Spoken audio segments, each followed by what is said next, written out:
नमस्कार। जय माँ गजबाणी, जय माँ गजबाणी, जय माँ गजबाणी। देखु बर्तमान आम गजबाणी धाम अच्छु। जो केते सुंदर प्लेस देखु, बहुत बढ़िया प्लेस। जो मैंने गजबाणी धाम को आसुँच खरा दिने, खरा शीत दिन तो बहुत लोग ये होती। खरा दिन जो मैंने आसुँच देखो गच कौ आकार लगी, गच पूरा एमती आकार लगी आपन को गरम फिल हम ना। पूरा आम ये आसलु भोजी कर खाई बर्तमान जाऊँ केते आनंद लगुच। माने पवन पूरा एत बढ़िया एसी भाया पवन आ पूरा खुलुमखुला जगह गच पूरा छाई।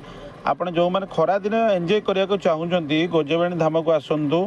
पूरा आपणकर ये सबु प्रकार इंस्ट्रूमेंट मिल जाऊँगी माँ पाखे। रोषे कर सरंजाम सब मिल जाऊँगी, हांडी कड़ा कतरू आरंभ करी आपणकर गैस। आपन खाली राशन आनिबा। ये माछर आमिष हुए, माछ नहीं आसबे। नना ये अच्छा, आपड़ चाहिए नना रोषे करेंगे ना आप रोषे करेंगे। पानी सुविधा अच्छी, लाट्रिन सुविधा अच्छी, सब बहुत बढ़िया। गरम दिन आसतु, ये समस्ते भोजीर एंजॉय करूँ। आ बहुत बढ़िया एंजॉय करके जी। बहुत बढ़िया जगह। आ माँ का दर्शन करूँ। देखु यहाँ माँ का दर्शन करूँ। जो मैंने दर्शन करने को चाहूँगी माँ का दर्शन करूँ। और बहुत आराध्य देवता माँ का बहुत कृपा अच्छी। बड़ बड़ आर्टिस्ट मैंने आसती, ये बड़ बड़ लोक भी आसती, ये बहुत लोक भी आसुँच बर्तमान। आउ समस्त ये जो मैंने गरम दिन आसुँच पिकनिक टाइप करने आसतु। बहुत बढ़िया जगह, पूरा एंजॉय करके जी। माँ का दर्शन करूँ। जय माँ गजबाणी, जय माँ गजबाणी। समस्ते ये बहुत बढ़िया प्लेस। आपणकर केन्द्रापड़ा पारादीप रोड आसबे, बोर्ड लिखाई एनएच उपरे गजबाणी जावाक रास्ता।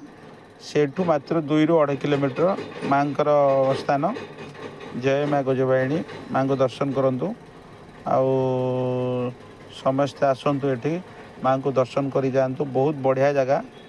गरम दिन जो मैंने पिकनिक करने को चाहूँगी यही जगह को आसतु। पूरा शांति लगे, गरम लगनी। आप बस एंजॉय कर सब जी सांग साथी भोजी खाई एंजॉय करेंगे। देखु प्लेस केमती है, बहुत बढ़िया प्लेस। आपन पूरा शांति